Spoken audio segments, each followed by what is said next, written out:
And if it's just 1, 2, 3 persons that we're able to bring to this awakening, that's what it's called.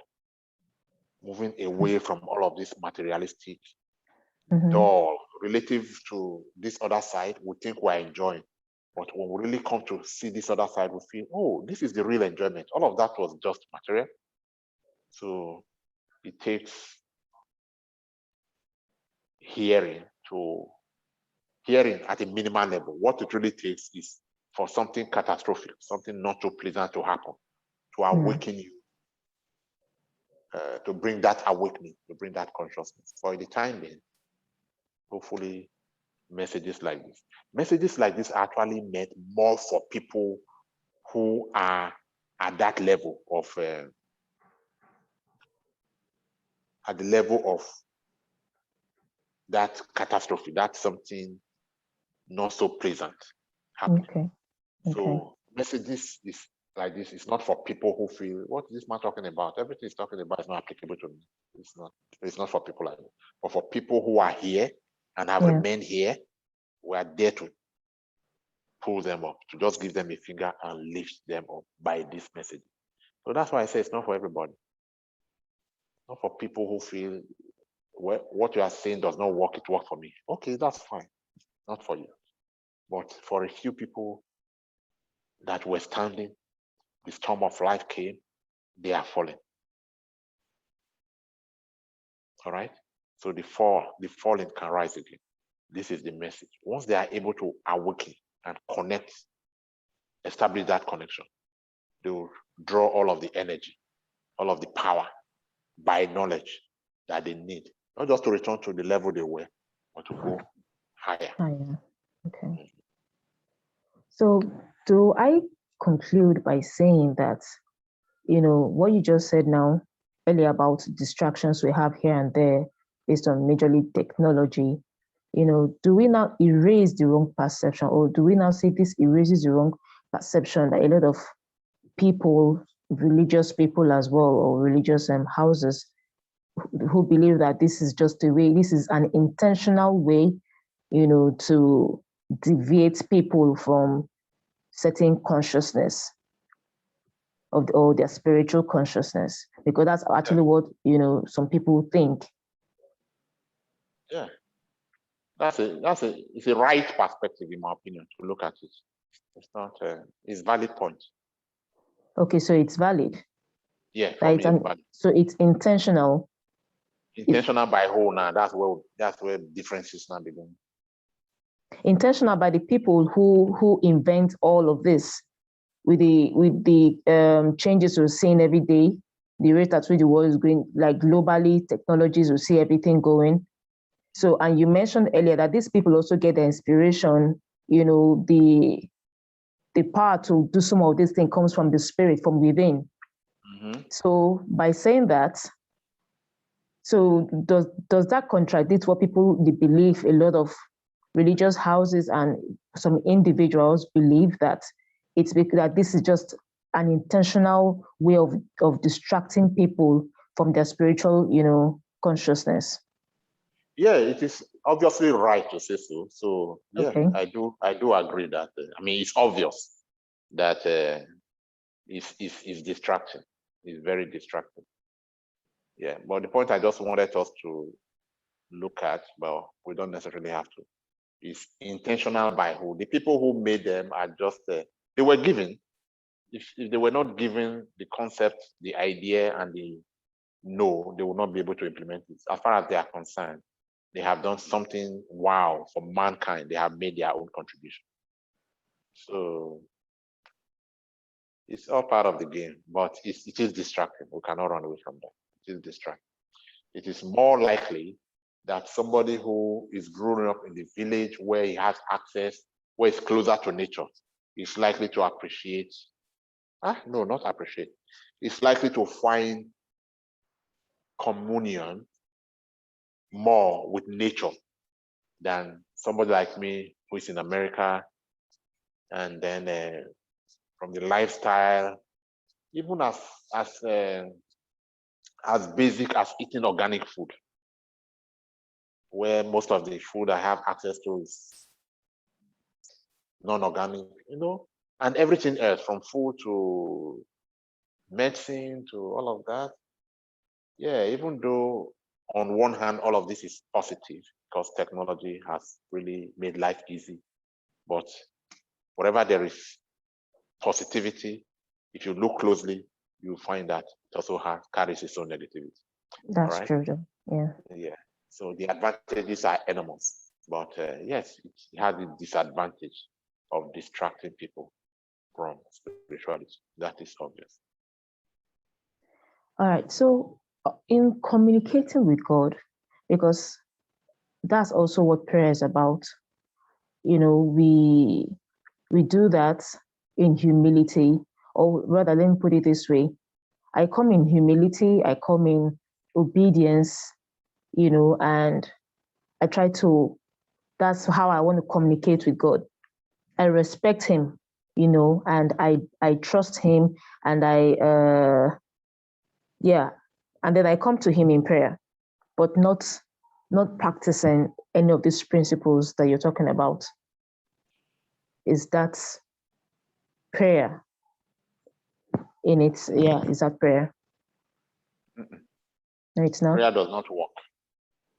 Even though without there's the practice of respect.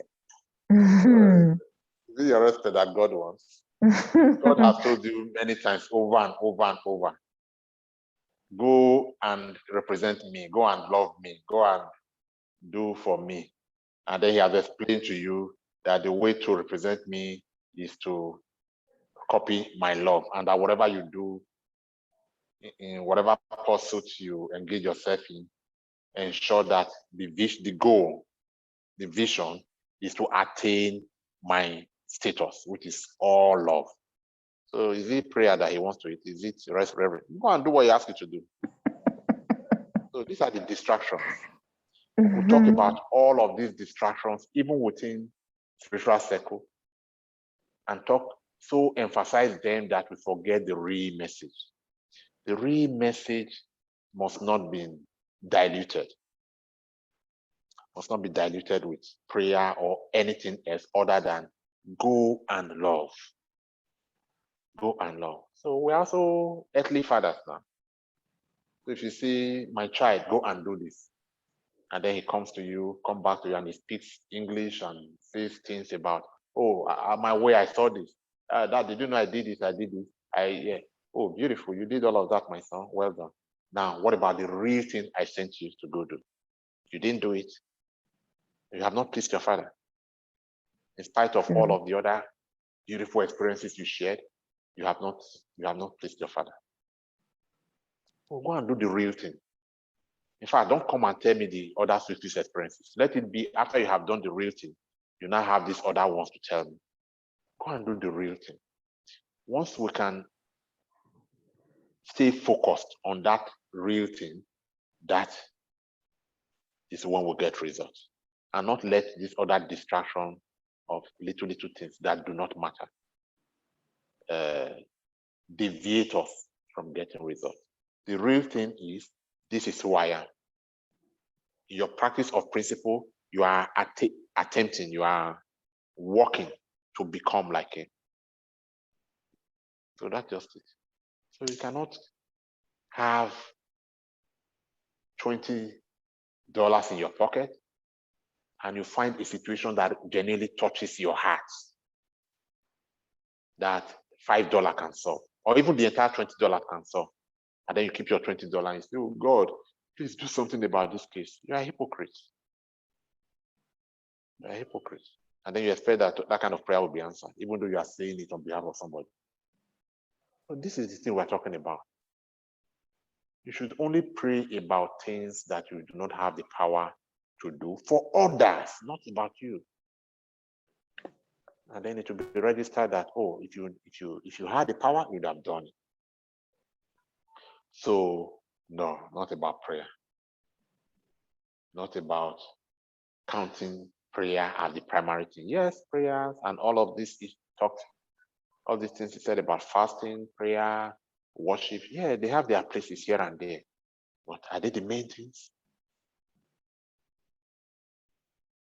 Not the main thing. The main thing is love spiritual things, love God. How do I love God? I don't see God. Treat your brothers, your neighbors, everybody in the world like they were representing God. Be good to them, and therefore you are good to God. What could be simpler than that? All right. And then when you are good to them, don't be good just because it was said, be good. Be good based on genuine love. How do you get genuine love? Genuine love is not something, you have to experience it. Like the question you asked about, if I don't experience love, then how do I share it? I have to experience it for you to know what it is. Then how do I experience it? Practice of principle will lead you to somewhere that will trigger you and connect you to where you'd experience all things. Now, you just mentioned something. You said we do not, if it shouldn't be because we're saying do it. Don't show love because, or don't do certain practices because we're saying do it. Don't you think it's possible that because somebody is saying this thing is actually right too, and although it's not something that I'm used to, and I could just say, okay, let me just give it a try. And then I try it today, maybe helping somebody in doing something, and just me saying, okay, I just want to do it because, they say it's good. Let me just see how it feels. Let me just do, and not necessarily understanding it. But then in the course of doing it for that person, the person makes you feel, like you've done a huge thing. And that makes you feel, that already lifts, there's this lifting, it gives to you. You feel, wow, are you serious? That little thing made you that happy. And then that makes you want to do it again. How about that? Yeah, that's beautiful. In fact, that's the expectation. The reason I said don't do it, that was just, I don't know what figure of speech that is now.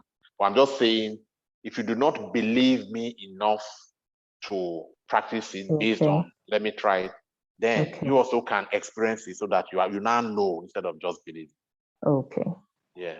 So it would be awesome if you just hear this and you feel that you are driven to do it. It will be really, really awesome. You'll get results right away. You'll get results right away. But if you don't have that belief, if you are not convinced, that is where I'm saying, okay, maybe I should be adding, if you don't believe it, then it will be taught you, and then thereafter you'll not be doing it with. But blessed are they who do not really have to, who just believe and do it and then start to get results. Yeah, that's the expectation. Okay. I mean, we're already sharing testimonies here and there. Just that I can't just keep talking about me, and sharing my testimonies. But if these things were not working, then we will not be talking about them, definitely. So they are working. So it would be wise of anyone to hear it and say, okay, you know what? I believe this. Of course, they have to be believed, even if you don't know. I believe this. Because I believe it, I'll do it. And when I do it, I know, I believe that it will work for me. Yeah. It's awesome. You get awesome results. All right. In the practice of these principles, can we also say the practice of you're trying to help somebody now?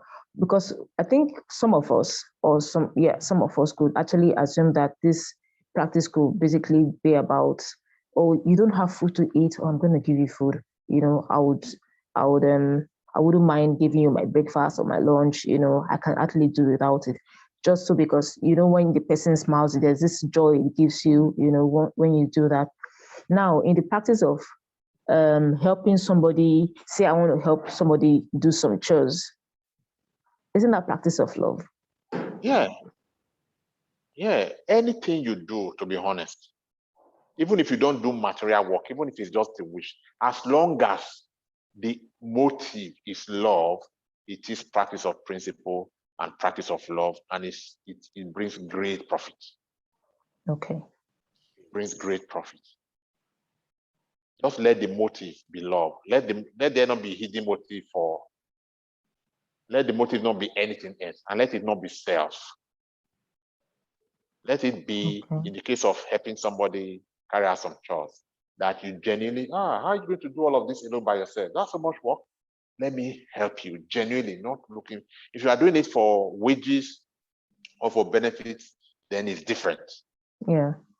So once you gain your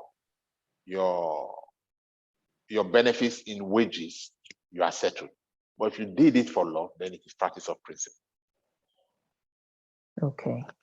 Come back to you. And then even if out of appreciation, it now gives you something, at that stage, it doesn't matter. It has not changed the facts, the truth that you actually did it out of, no, this is so much work for you. You're going to exhaust yourself if you do this by yourself. Let me help you. No, I really care about you. Let me help you. I'm doing this for love. Okay. So whether you not give money on top of that, or you give food, or you give your time, or you give your effort, or even your advice, your words, as long as it is on love, yes, it's practice of principle.